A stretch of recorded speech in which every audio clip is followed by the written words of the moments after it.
அஸ்ஸலாமு அலைக்கும் வரஹ்மத்துல்லாஹி வபரகாத்துஹு. எல்லா புகழும் இறைவனுக்கே.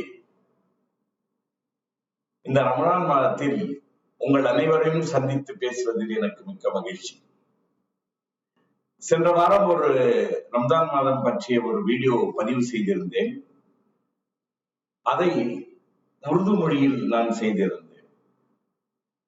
பார்வையாளர்களின் நண்பர்கள் இதை தமிழிலும் பதிவு செய்யுங்களே என்று கேட்டுக்கொண்டிருந்தனர். அவர்களுக்கே இந்த தமிழ் பதிவு சமர்ப்பணம்.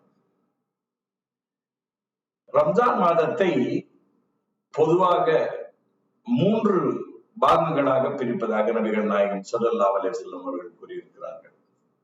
10 நாட்களாக. முதல் 10 நாள் என்பது கருணையை தேடுவது, இறைவனின் கருணையை தேடுவது. இரண்டாம் 10 நாட்கள் என்பது பாவ மன்னிப்பு கோருமாறு 10 நாட்கள். கடைசி 10 நாட்களில் நரக வேதனை, நரக தீயில் இருந்து விடுதலை பெறுவதற்காக கோரும் நாட்கள். இப்படி இருக்கும்போது இந்த புனித ரம்ஜான் மாதத்தை பற்றி சில விஷயங்கள் பேசலாம் என்று தோன்றியது. இந்த வருடத்தின் ரம்ஜான் மாதத்தின் ஒரு சில நாட்களே மீதமாக இருக்கிறது. இப்படி இவ்வளவு தாமதமாக பேச வேண்டுமா என்று கூட ஒரு எண்ணம் தோன்றியது. அப்பொழுது ஒரு மனிதனின் வாழ்க்கையில் நடந்த ஒரு விஷயம் எனக்கு நினைவுக்கு வந்தது. அந்த மனிதன் மிகவும் கவலைப்பட்டு வாழ்ந்து கொண்டிருந்தான். நிறைய கவலைகள், அவனுக்கு நிறைய சோதனைகள், கஷ்டங்கள். இப்படி வாழ்ந்துட்டு இருக்கும் போது ரொம்ப துயரத்துல அந்த மனிதனுக்கு ஒரு நாள் தூக்கமே வரல. என்ன செய்துன்றது புரியல. கொஞ்சம் பொழுது விடியறதுக்கு முன்னாடியே என்ன செஞ்சார், அவர் கடற்கரை பக்கமா போயிட்டு கடற்கரை ஓரத்துல உட்கார்ந்திருந்தார். மன அமைதி கிடைக்குமோ என்று உட்கார்ந்து பார்த்து கொண்டே இருந்தார். அந்த இருட்டிலே ஒன்றுமே தெரியவில்லை. வெறும் அலைகளின் ஓசை மட்டுமே தெரிகிறது, கேட்கிறது. அப்படியே அந்த மணலை அப்படியே தடவி கொண்டே இருக்கும்போது பார்த்தால் ஏதோ கற்கள் கைகளிலே குத்துகிறது. ஒருவேளை ஏதாவது சின்ன சின்ன ஜல்லி கற்களுடைய கற்களாக இருக்கும் என்று எண்ணி பார்த்தால் ஒரு சின்ன மூட்டை இருக்கிறது. அந்த மூட்டையிலிருந்து அது வெளிவந்திருக்கிற மாதிரி தோன்றுகிறது. சரி, கற்கள் தானே. சில நேரங்களிலே அந்த நங்கூரம் போல் அந்த கப்பல்களில் அதை பயன்படுத்துவார்கள் என்று எண்ணி ஒவ்வொரு கல்லா எடுத்து அந்த கடல்ல வீச ஆரம்பிச்சிட்டார்.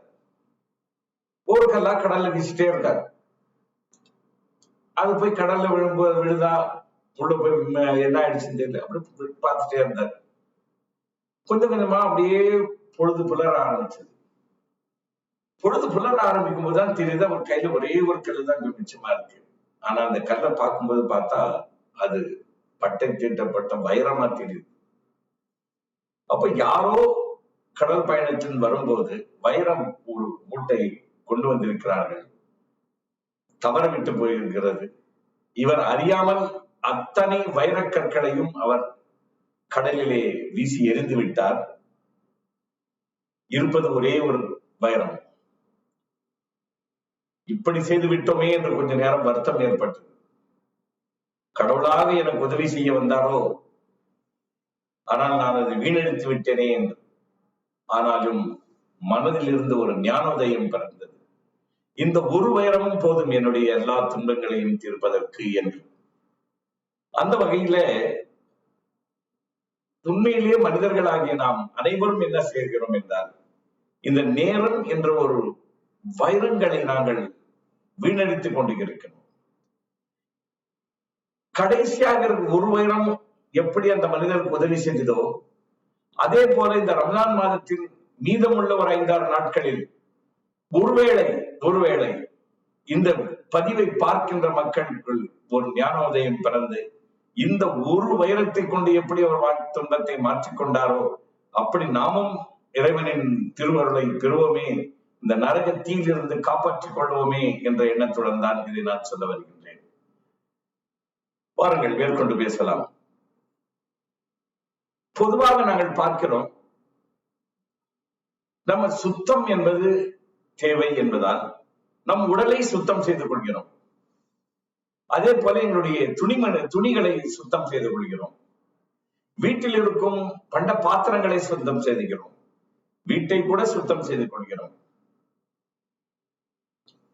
இதனால் என்ன பயன் என்பது நாம் அனைவரும் மிக நன்றாக அறிந்தவையே. சுத்தம் செய்வதால் நமக்கு கிடைக்கின்ற பயன்கள் என்னன்றது தெரியும்.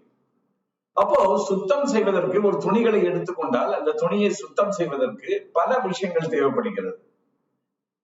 தண்ணீர் தேவைப்படுகிறது. அது குளிர்ந்த தண்ணீராக இருக்கலாம், வெந்நீராக கூட இருக்கலாம். அதே போல சோப்பு, சில லிக்விட் அல்லது பவுடர், இந்த மாதிரியான சுத்தம் செய்யும் பொருட்களும் தேவை. பிரஷ் தேவை. சில நேரங்களிலே நமக்கு வாஷிங் மிஷின் போன்ற உபகரணங்களும் தேவை. இதையெல்லாம் கொண்டு நாங்கள் நம் துணிகளை சுத்தம் செய்து கொள்கிறோம். இதே போல சில உபகரணங்களை கூட நாங்கள் சுத்தம் செய்வதற்காக மிக அதீத தீ அல்லது அதிகமான வெப்பத்தை கொண்டும் நாங்கள் அதை சுத்தம் செய்ய வேண்டியதாக இருக்கிறது. வாருங்கள், மேற்கொண்டு எத்தனை வகையான தூய்மை செய்யும் விஷயங்கள் இருக்கிறது என்பதை நாங்கள் சற்று பார்ப்போம். மற்ற உபகரணங்களையும் எப்படி வெப்பத்தினால் சுத்தம் செய்கிறார்கள் என்பதை பார்க்கும்போது இது பாருங்கள், இது சர்ஜிக்கல் இன்ஸ்ட்ருமெண்ட்ஸ், அதாவது ஆபரேஷனுக்காக தேவைப்படும் உபகரணங்கள். இதை கூட ஸ்டெர்லைஸ் அப்படின்னு சொல்வார்கள். இதை வெந்நீராலோ அல்லது சூடான ஆவியாலோ இது போன்ற உபகரணங்களை சுத்தம் செய்வார்கள். இதே போல் மேற்கொண்டு நம்ம பார்க்கலாம். இங்க பாருங்கள், தங்கம் சோதனையின் மூலம் பரிசுத்தம் செய்யப்படுகிறது. இதனுடைய மெல்டிங் பாயிண்ட் பாருங்கள், அது உருகுமுடிய வெப்பநிலை பார்த்தீர்கள் என்றால் 1064 டிகிரி செல்சியஸ். தங்கத்தை உருக்கி தூய்மையாக்குவார்கள். ஒரு மனித மனமும் சோதனைகள் மூலம் பரிசுத்தமாகிறது. துயரங்கள் என்னும் சோதனை ஆணவம், அகங்காரம் மற்றும் ஆசைகளை கரைத்துவிடும். திருமதி என்ற ஒரு நபிகள் நாயகம் ஸல்லல்லாஹு அலைஹி வஸல்லம் அவர்களுடைய ஹதீசுகளில் ஒன்றில் கூறப்படுகிறது, நிச்சயமாக அல்லாஹ் அவன் நேசிக்கும் மனிதர்களை சோதிக்கிறார். யாரை சோதிப்பார்? இறைவன். அவர் யாரை விரும்புகிறார்களோ அவரைத்தான் சோதிப்பார். ஏனால் அவரைத்தான் அவர் பரிசுத்தமாக்க நினைக்கிறார், விரும்புகிறார். அவருக்கு உயர்ந்த நிலை வழங்க அவர் நினைத்திருக்கிறார்.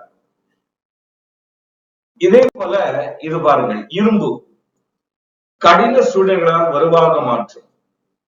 இதனுடைய உருகும் வெப்பநிலை பார்த்தீர்கள் என்றால் 1538 டிகிரி செல்சியஸில் இது உருகும். மொத்தமாக ஒருவர் சில மனிதர்களை பற்றி சொல்லப்படுகிறது. இரும்பு கரடுமுரடாக இருக்கும். சில மனிதர் இதயங்களும் அது போலவே கரடுமுரடாக இருக்கும். கஞ்சன்களாக இருப்பார்கள், வஞ்சிப்பார்கள். இப்படிப்பட்ட எந்த நல்ல விஷயத்தையும் மறுப்பார்கள். ஆனால் அதிக வெப்பம், அதாவது சில சோதனைகள் மற்றும் வாழ்க்கை பாடங்கள் தரும் செமிட்டியின் அடிகளால் அது நெகிழ்வானதும் பயன்படக்கூடியதுமாக மாறுகிறது. வலுவான நம்பிக்கை ஈமான் கொண்ட நபர் பலவீனமான நபரை விட அல்லாஹ்வுக்கு பிடித்தமானவர் என்று முஸ்லிம் ஹதீசுகளில் சொல்லப்படுகிறது. இதை கவனியுங்கள். நிலக்கரி முதல் வைரம் வரை இறுதி பரிணாமம் ஒரு மனிதனுடைய வாழ்க்கையில சாதாரண நிலையில் இருந்து உயர்ந்த நிலைக்கு செல்லும் ஒரு உதாரணம். இதை வைரங்களை பார்த்தீர்கள் என்றால் பூமிக்கு அடியில 100 அல்லது 200 கிலோமீட்டர் ஆழத்திலே இதில் குறிப்பிடப்பட்டிருக்கும் இவ்வளவு பெரிய ஒரு, அதாவது அழுத்தத்திலே அது இருக்கும். இதனுடைய வெப்பநிலை பார்த்தீங்கன்னா 2200 டிகிரி செல்சியஸ்க்கு மேல இருக்க வேண்டியதாக இருக்கும். கோடிக்கணக்கான வருடங்களில் அதிக வெப்பம் மற்றும் அழுத்தம் நிலக்கரியை மிக விலை மதிப்புள்ள வைரமாக மாற்றுகிறது. சகிப்புத்தன்மை, அதாவது சபர் என்பார் அரபியில் சொல்வார்கள். கடின சோதனைகளை சமாளிக்கும் நபர்களே உண்மையான வைரங்கள். சிலர் பாருங்கள், சில நல்ல விஷயங்களை தொடர்ந்து செய்வார்கள். எந்த காலத்திலும் எந்த மாதிரியான ஒரு சூழ்நிலை வந்தாலும் அந்த வேலையிலிருந்து அவங்க, அந்த நல்ல விஷயத்திலிருந்து அவங்க விடமாட்டார்கள், தொடர்ந்து நிலையாக செய்வார்கள். இப்படிப்பட்டவர்கள் தான் உண்மையிலேயே அல்லாவின் அவுலியாக்களாக இருக்கிறார்கள், சாலியன்களாக இருக்கிறார்கள், நல்ல அமல் செய்யக்கூடிய மிக நல்ல சிறந்த நபர்களாக இருக்கின்றார்கள். இவர்கள் தொடர்ந்து எல்லா கஷ்டங்கள் வரும் நேரங்களிலும் அவர் அந்த சகிப்புத்தன்மையுடன் அந்த நிலையை மாறாமல் அவங்க நல்ல விஷயங்கள் செய்து வருவதன் காரணமாக அவர்கள்தான் வைரங்களாக ஜொலிக்கின்றார்கள் என்று சொல்லுகிறார்கள். அதனால்தான் இறைவன் கூறுகின்றான், மக்கள் நாங்கள் விசுவாசிக்கின்றோம், அதாவது இறைவனை நம்பிக்கொண்டோம் என்று கூறிவிட்டால் அவர்களை சோதிக்காமல் விட்டுவிடுவோம் என்று நினைக்கிறார்களா? இல்லை, நாங்கள் சோதித்தே தீர்வோம் என்று அல்லாஹ் கூறுகின்றார். நல்லவர்கள் தான் சோதனைக்குள்ளாவார்கள், ஆனால் அந்த சோதனைகளை தாங்கிக் கொண்டவர்கள் தான் வைரங்களாக இருக்கின்றார்கள். அடுத்ததாக பார்ப்போம், முத்தாக மாறும் மழை துளி. மற்றவைகளுக்கு மாறாக முத்து தீயின் வெப்பத்தாலோ அல்லது அழுத்தத்தாலோ உருவாகவில்லை, மாறாக அது நிதானத்தாலும் பொறுமையாலும் உருவாகுகிறது. ஒரு சிறிய மணல் துகள் சொந்தம் ஹோஸ்டல் உள்ளே, அதாவது இந்த சிப்பிக்குள்ள மழை பெய்யும் போது காலங்களிலே சிப்பி ஒன்று கடல் மீது நீந்திக் கொண்டிருக்கும் போது ஒரு சின்ன அடிக்கும் காற்றிலே அந்த சின்ன மணல் துகள் பறக்கும் போது மழை துளியுடன் சேர்ந்து அது உள்ளே புகுந்தால் அது அதை மரணத்துக்கு உள்ளாகாது, மாறாக அது கடலின் ஆழத்திலே எடுத்து சென்று அந்த ஒரு நிர்மல் போல் உள்ளே உருவாகும். அதை பொறுத்து கொள்ள வேண்டும், அந்த மணல் துகளும் மழை துளியும் அதை பொறுத்து கொள்ள வேண்டும். எவ்வளவு பொறுத்து கொண்டு இருக்கிறார்களோ ஒரு காலத்தில் அது அழகுடன் சூழ்ந்து முத்தாக மாறுகிறது. பொறுமையாக இருங்கள், அல்லாஹ் நல்ல செயல்களை வீணாக்க மாட்டான் என்று திருக்குறானிலே கூறுகின்றான். பார்த்தோமா, சுத்தம் செய்வதற்காக எத்தனை வகையான விஷயங்கள் நடந்து கொண்டிருக்கின்றன உலகத்திலே.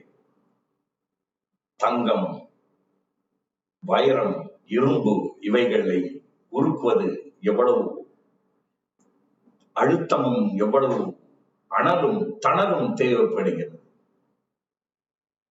அதே போல் முத்து எவ்வளவு பொறுமையாக இருக்க வேண்டியதாக இருக்கிறது. அல்லாவின் கருணையே கருணை. இந்த ரமதான் என்ற வார்த்தைக்கு, அரபி சொல்லுக்கு பொருள் என்னவென்றால் பொசுக்கிடும் தீ, அவ்வளவு தணல் என்பதுதான் அதனுடைய பொருள். என்ன கருணை பாருங்கள். ரம்ஜான் மாதத்திலே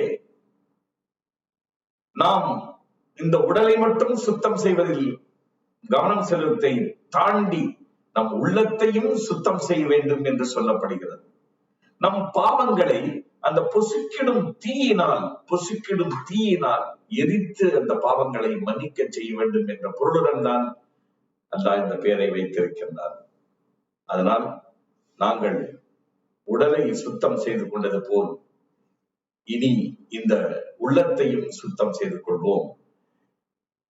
ரம்ஜான் மாதத்தின் இறுதி நாட்கள் ஒரு சில நாட்களை இருந்தாலும் அந்த ஒரே ஒரு வைரத்தை கொண்டவரால் துன்பங்களை எப்படி கடந்து முடியுமோ அதே போல் நாங்கள் இந்த ஒரு சில நாட்களில் நாங்கள் செய்யும், அதை கேட்கும், மன்றாடும் அந்த குழந்தை, சின்ன குழந்தை எப்படி அம்மாவிடம் மன்றாடும் போது அந்த அம்மா மன்னித்து விடுகிறார்களோ, 70 தாய்க்கும் மேல அன்பு கொண்டவன் அல்லாஹ் நிச்சயமாக மன்னிப்பான். ஏனென்றால் இறைவனிடம் கையேந்துங்கள், அவன் இல்லை என்று சொல்லுவதில்லை. பொறுமையுடன் கேட்டு பாருங்கள், அவன் பொக்கிஷத்தை மூடுவதில்லை என்று நாகூர் ஹனீஃபா அவர்கள் பாடுவார்கள். அது போல நாங்கள் மன்றாடி, ஒரு குழந்தையை மன்றாடி கேட்கின்ற போது எப்படி தாய் மன்னிக்கின்றாளோ அப்படி இருக்கும் நீதி நாட்களில் நல்ல செயல்களில் ஈடுபட்டு நம் இறைவனிடம் அந்த நரகத்தீயிலிருந்து விடுபட பிரார்த்தித்துக் கொள்வோமாக என்று நான் கேட்டுக்கொள்கிறேன்.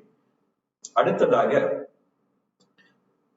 உடலை மட்டும் சுத்தம் செய்வதோ உள்ளத்தையும் சுத்தம் செய்வதோ மட்டும் இல்லாமல் இந்த ரம்ஜான் மாதத்தில் நாம் சம்பாதித்திருக்கும் பொருட்களையும் பணத்தையும் செல்வத்தையும் தூய்மைப்படுத்திக் கொள்வதற்காகத்தான் ஒரு மாதம்.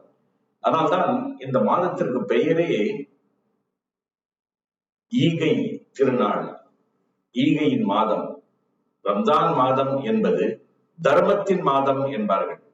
தர்மத்தை கொண்டு தர்மம் செய்வதன் மூலமாக நிச்சயமாக நம்முடைய சொத்துக்கள், நம்மளுடைய செல்வங்கள் எல்லாமே தூய்மை அடைகிறது. அதனால் இந்த மாதத்தினரே நாங்கள் பிறருக்கு உதவும் வகையிலே செல்வத்தையும் கொடுத்து அருள்வாங்க. ஏன்னா செல்வத்தை மற்றவர்கள் இல்லாதவர்களுக்கு கொடுப்பதில் கூட இந்த மனம் மிகவும் கடினமாக இருக்கும். பல நேரங்களில் நல்ல விஷயங்களில் செலவு செய்ய தயாராக இருக்காது. ஆனால் அது இந்த ஜக்காத் என்னும் 5 கடமைகளில், இஸ்லாமிய கடமைகளில் ஒன்றாக இருக்கும் போதும், மற்ற சதகாக்கள் என்னும் மற்ற பிற நல்ல உதவிகளையும் செய்யக்கூடிய மாதங்களாக இதை ஏற்படுத்தி இறைவன் எல்லாருடைய பிறருடைய நலன்களில் அக்கறை கொள்ள வேண்டும் என்பதற்காகவும் தான் இதை படைத்திருக்கிறார். இதை நாங்கள் மட்டும் செய்யாமல் வரும் காலங்களிலே சின்ன சின்ன பிள்ளைகள் இதை தொடர்ந்து இதை கடைபிடிக்க வேண்டும் என்பதற்காக அந்த குழந்தைகளுக்கு நல்ல விஷயங்களை நாங்கள் சொல்லிக் கொடுக்க வேண்டும். பிறர்கள் மீது எப்படி அக்கறை கொள்ள வேண்டும், பிறர்களுக்கு எப்படி உதவ வேண்டும் என்பதை எல்லாம் நாங்கள் சொல்லிக் கொடுக்க கடமைப்பட்டிருக்கிறோம். பாருங்கள், ஒரு தாய் தன்னுடைய பிள்ளைக்கு என்னெல்லாம் சொல்லிக் கொடுக்கிறாள் என்பதை பார்ப்போம்.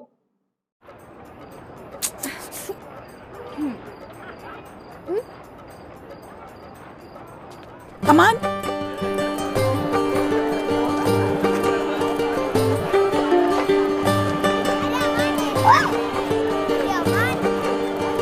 वाह, नया कुर्ता, ये तो बड़ा अच्छा लग रहा है। Thank you.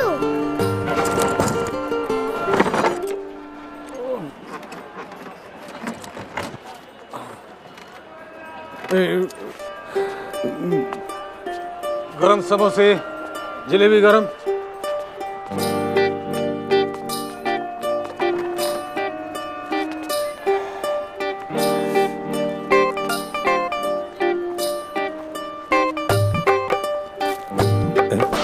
अरे क्या कर रहे हो?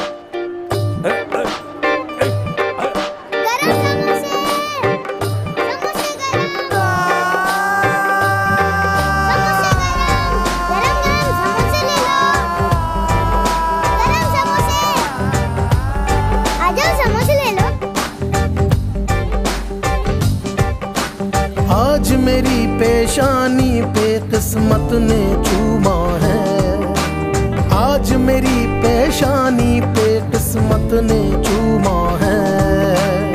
माहे मुक़द्दस में रोशन जहाँ है, माहे मुक़द्दस में रोशन जहाँ है।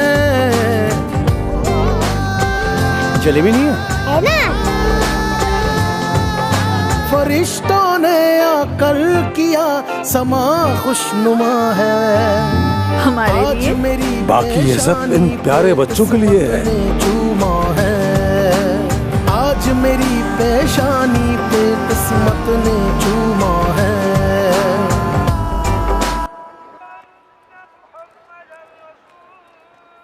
आज मेरी किसी की मदद करना भी एक इबादत है, और मदद करने में अगर दाग लग जाए तो दाग तो अच्छे हैं। इस रमजान आप भी अपने बच्चों को मदद करने की तरगीब दें। Log on to surfexcel.pk।